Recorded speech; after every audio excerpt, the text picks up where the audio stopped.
Hello everyone and welcome to this BuyBotPro video. In this video I want to show you examples of massive red flags to avoid when you're searching for products using BuyBotPro. So massive red flags, and what do I mean by massive red flags? I mean items that you should definitely avoid at all costs because sometimes deals can look pretty good to a newbie but they may not be very good at all.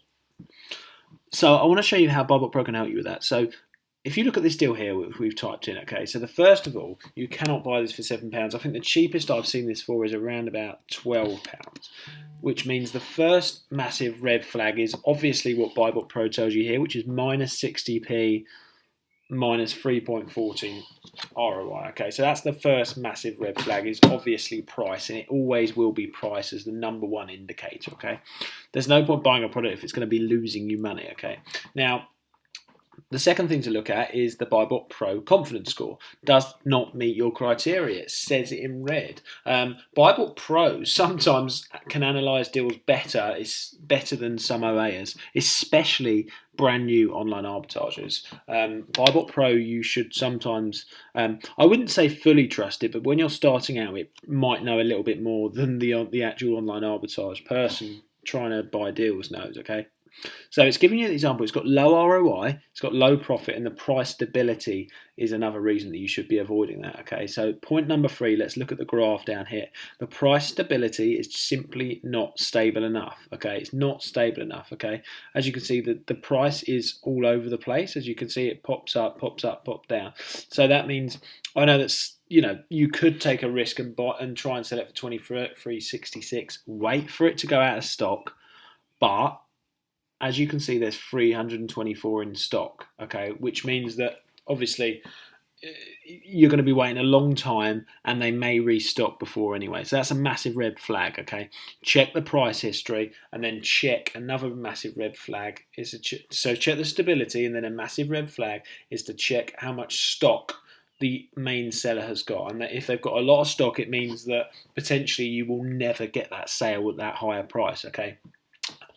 Or you may get lucky, but generally it's going to be hard for you to get that at that price, okay? Now, the next big red flag is that this brand here, Hallwood Homewares, okay, I've looked into them, and they are actually an official brand distributor for Judge, okay? They are an official brand distributor, which means that, yes, you could buy them, but you are always, these sellers, unless they're another distributor, which I think Hearts of Spur is definitely a distributor as well. So Hearts of Spur, Hallwood Homewares, them two are distributors. This one isn't. This one isn't.